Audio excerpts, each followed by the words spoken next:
Hi అండి, మన వంటిల్లకు స్వాగతం. ఇది మామిడికాయ తురుము పచ్చడి. చూడండి, మామిడికాయ తురుము పచ్చడిని మనం ఇంట్లో చాలా సింపుల్గా ఇంట్లో ఉన్న ఇంగ్రీడియంట్స్తోనే మనం ఈజీగా ఎలా చేసుకోవచ్చో మీకు నేను ఈ వీడియోలో చూపిస్తాను. ఎంతో టేస్టీ అయిన ట్రెడిషనల్ అయిన ఈ తురుము పచ్చడిని ఎలా చేసుకోవాలో చూద్దాం. ఈ మామిడికాయ తురుము పచ్చడి వేడి వేడి అన్నంలో నెయ్యి వేసుకొని తింటే అదుర్సండి.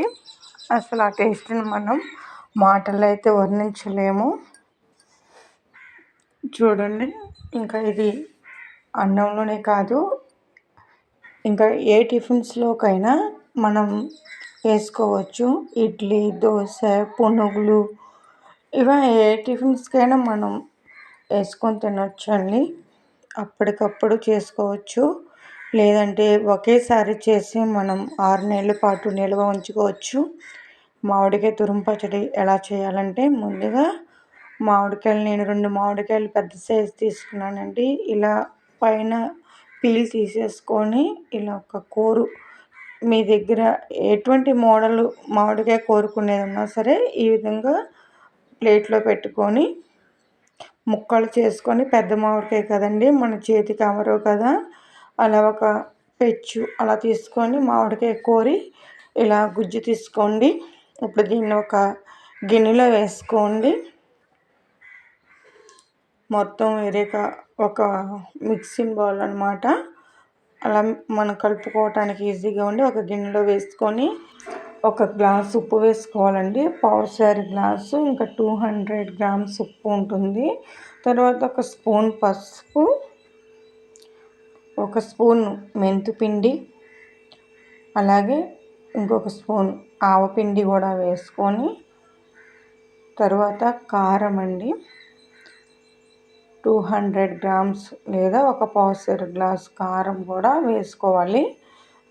చూసి సరిపోకపోతే మన మామిడికాయ పులుపును బట్టి, పులుపు మామిడికాయ కనుక ఎక్కువ పులుపు ఉంటే కొంచెం ఎక్కువ పడుతుందండి. ఫస్ట్ ఈ మెజర్మెంట్స్ కలుపుకొని మళ్ళీ ఒకసారి చెక్ చేసుకొని మళ్ళీ కలుపుకొని ఈ విధంగా పెట్టుకోండి.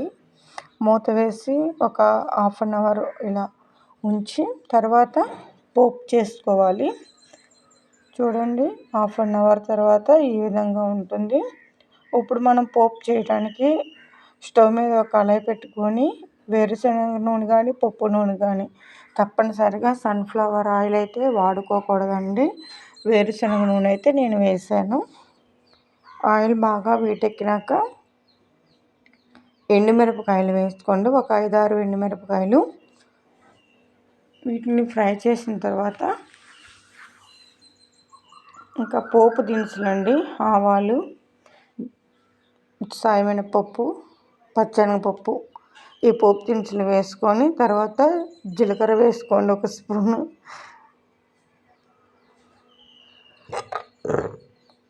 జీలకర్ర అవి కూడా వేగిపోయినాక ఎల్లుల్లిపాయలు వేసుకోవాలి.